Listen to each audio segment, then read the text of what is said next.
Section 600.32a of the National Electrical Code, or NEC, generally prohibits installing neon transformers in residences. Several factors could explain how an installation involving 15,000-volt neon transformers powering neon tubes in a residence might have passed an electrical inspection, or why it may not have been caught until after the inspection. Firstly, the inspection may have been incomplete. The electrical inspection may not have included a thorough examination of the attic or other concealed spaces where the neon transformers were installed. Inspectors sometimes focus on readily accessible areas and may miss violations in less accessible locations. Secondly, there may have been a misinterpretation of code. The inspector may have misinterpreted Section 600.32i of the NEC, failing to recognize the prohibition of neon transformers in residential settings. Code interpretation can be subjective, and errors can occur. Thirdly, the inspector may have been unaware of NEC amendments. The specific NEC amendment prohibiting neon transformers in residences may not have been in effect at the time of the inspection. Electrical codes are updated periodically, and it's possible the installation occurred before the updated code was adopted, or the inspector was not up to date. If the neon transformers were installed after the final inspection, the electrical contractor who performed the work would likely be held responsible for any fire or damage caused by the installation. This is because the contractor would have violated the NEC and local building codes by installing a prohibited system. Contractors should be aware of the NEC requirements and ensure that their work meets all applicable code standards to avoid liability. They should stay updated on the latest code revisions and interpretations. Contractors should maintain adequate insurance coverage to protect themselves against potential liability claims arising from defective or non-compliant installations. This coverage should include errors and omissions insurance, as well as general liability coverage. Installing substandard electrical components or violating codes can significantly damage a contractor's reputation and make it difficult to obtain future work. Maintaining a reputation for quality and compliance is crucial. Several additional factors should be considered when evaluating the safety and compliance of this installation. The 15,000 volts used for neon transformers significantly exceeds the 600 volts typically allowed by the NEC for non-industrial lighting circuits in residences. This high voltage poses a greater risk of electrical shock and fire. Neon transformers can generate significant heat during operation. If installed improperly, especially in enclosed spaces like attics, this heat can create a fire hazard. Proper ventilation and mounting are essential. The high voltage used in neon transformers requires proper grounding and insulation to prevent electrical shock or electrocution. The installation must comply with NEC requirements for grounding and insulation to ensure safety. To avoid liability, electrical contractors must take specific steps. Firstly, they must conduct thorough code research. Before starting any electrical work, thoroughly research the NEC and local building codes to ensure full compliance. Pay close attention to restrictions on specific equipment, such as neon transformers in residential settings. Secondly, they must obtain proper permitting and inspections. Obtain all necessary permits for electrical work and ensure that inspections are conducted at appropriate stages of the project. This provides an opportunity for code compliance to be verified by a qualified inspector. Thirdly, they must maintain detailed documentation. Keep detailed records of all electrical work, including materials used, installation procedures, and inspection results. This documentation can be valuable in defending against liability claims if issues arise. Fourthly, they must provide customer education. Educate customers about the limitations and potential hazards associated with electrical installations, especially those involving high voltage. This helps ensure that they understand the importance of safety and compliance. Fifthly, they must implement quality control measures. Implement robust quality control measures to ensure that all electrical work is performed to the highest standards.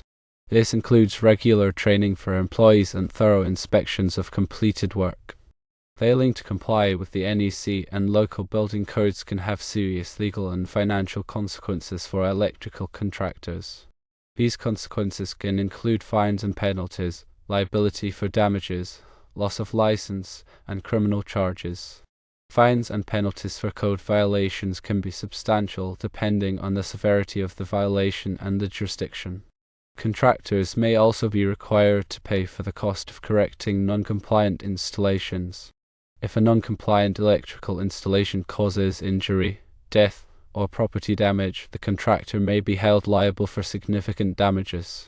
This can include medical expenses, lost wages, property repair costs, and legal fees. In severe cases, code violations can result in the suspension or revocation of a contractor's electrical license, preventing them from legally performing electrical work. Negligent or intentional code violations can also lead to criminal charges, especially if they result in serious injury or death. Neon lighting systems involve high-voltage electricity and require specialized knowledge and skills to install and maintain safely. Here's a more detailed look at the key safety considerations. Firstly, high-voltage safety is critical. Neon transformers typically operate at very high voltages, ranging from several thousand to tens of thousands of volts. This voltage is necessary to ionize the neon gas within the tubes and cause them to glow. However, high voltage poses a significant risk of electrical shock or electrocution if proper safety precautions are not followed. Secondly, proper grounding is required. Proper grounding is essential to minimize the risk of electrical shock. All metal components of the neon lighting system, including the transformer enclosure and the neon tube supports, must be properly grounded to provide a low-resistance path for fault current to flow back to the source. This helps to quickly trip the circuit breaker and to energize the circuit in the event of a fault. Thirdly, insulation is extremely important. High-quality insulation is necessary to prevent electrical leakage and arcing, which can lead to electrical shock or fire. Neon transformers and neon tubes must be properly insulated to prevent contact with conductive materials or accidental contact by people. Fourthly, overcurrent protection is crucial. Overcurrent protection devices, such as circuit breakers or fuses, are essential to protect the neon lighting system from overloads and short circuits. These devices should be sized appropriately for the circuit and should be installed in accordance with the NEC requirements. Fifthly, there are specific wiring methods to be aware of. The wiring used to connect the neon transformer to the neon tubes must be rated for the high voltage and temperature encountered in this application. The wiring must also be installed in accordance with the NEC requirements for high voltage wiring. Sixthly, the transformer must be properly mounted. The neon transformer must be mounted in a secure and well-ventilated location to prevent overheating and to ensure proper operation. The transformer should be mounted away from combustible materials and should be protected from physical damage. Seventhly, there must be adequate ventilation.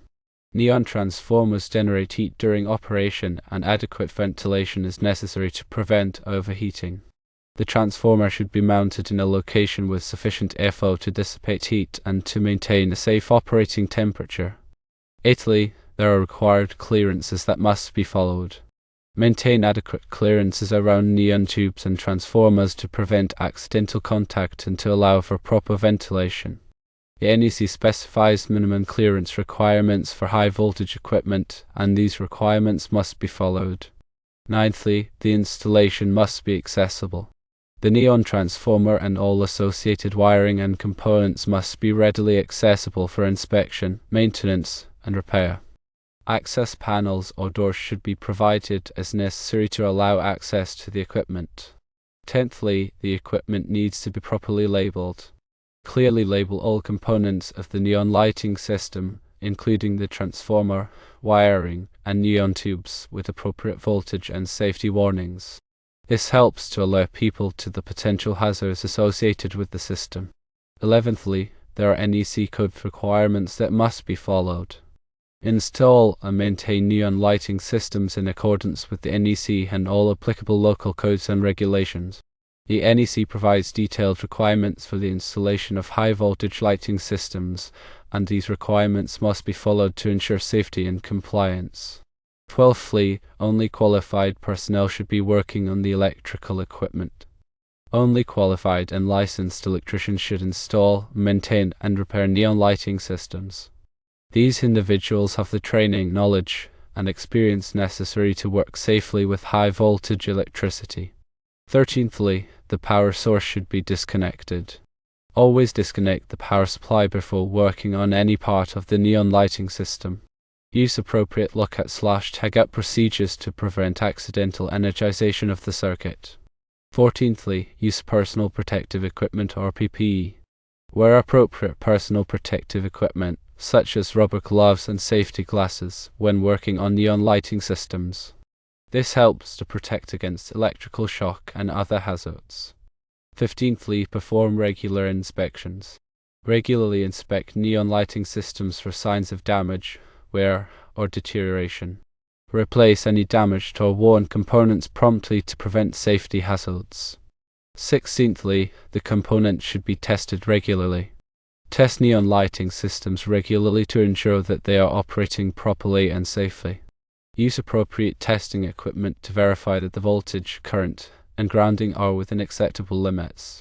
17thly, there should be emergency procedures in place. Develop and implement emergency procedures for dealing with electrical shocks, fires, and other hazards associated with neon lighting systems. Ensure that all personnel are familiar with these procedures. 18thly, the location should be considered. Neon lighting systems should not be installed in hazardous locations where flammable gases or vapors may be present. The NEC provides specific requirements for the installation of electrical equipment in hazardous locations. 19thly, be aware of the environmental factors. Protect neon lighting systems from exposure to moisture, corrosion, and other environmental factors that could damage the equipment or create safety hazards. 20thly, be aware of the disposal procedures. Dispose of neon tubes and transformers properly in accordance with local regulations. These components may contain hazardous materials that require special handling. The information presented should not be considered exhaustive. Always consult the latest edition of the NEC and local codes for specific requirements in the jurisdiction.